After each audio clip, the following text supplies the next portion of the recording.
So one of the conundrums when we first bought the property was that it was on a slope. And so we needed to be able to retain some of the dirt, but we wanted something that wouldn't burn, rot, or get eaten by termites. And I really didn't want to have to do it again. And so I was inspired by some of the walls that had been built by the miners way back when that still existed over 100 years later. And they'd basically used riverstone that they'd cleared out of the mining process and formed into mullock heaps. And these walls had stood the test of time. And so that gave me the inspiration. I was like, well, it's going to be a lot of hard work, but if I do it right, then I'll probably never have to do it again. And it began. And it took a very long time. Still going. And it was a long process to learn it and to facilitate and execute it. But I think the results are worth it. And one of the great things about these walls is because they're not solid, they don't retain any hydrostatic pressure, so water will come out through them. They do move, and the ones that are built on the clay move less. The ones that are built with organic soil move a lot more as the organics decompose. But it's a fantastic result, and anything you plant in these beds with these rock walls grows like a weed, because insects and air and water can flow out through it, so they never get waterlogged no matter how much rain you get, and it looks fantastic.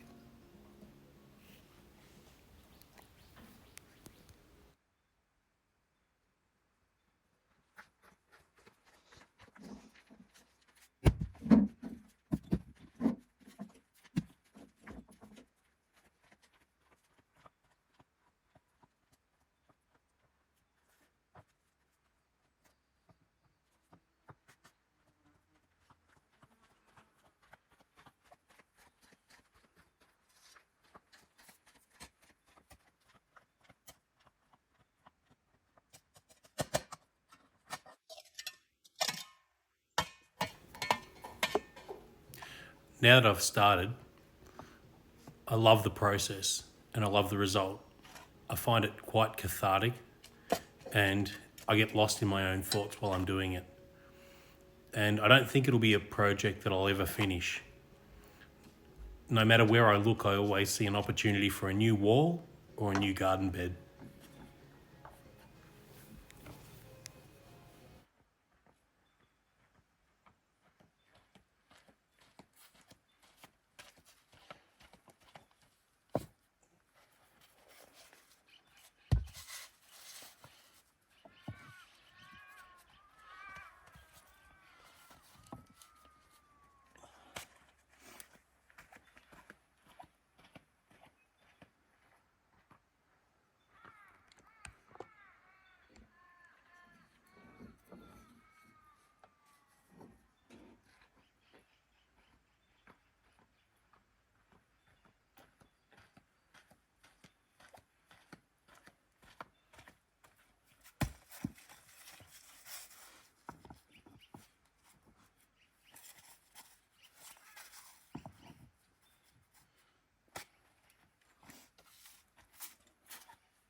Once all the practical stuff is done, the stuff that I have to do, then I can start on the stuff I want to do.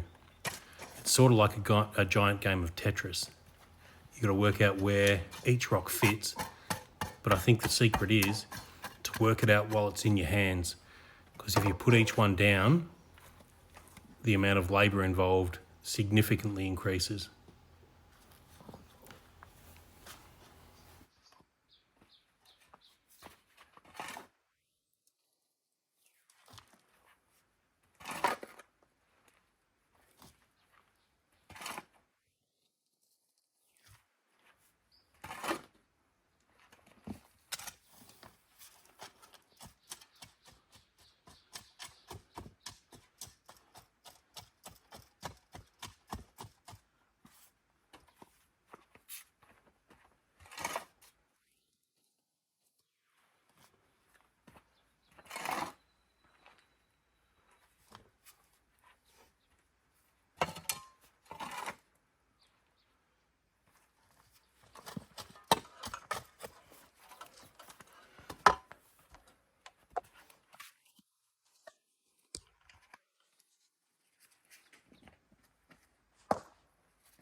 Yucky.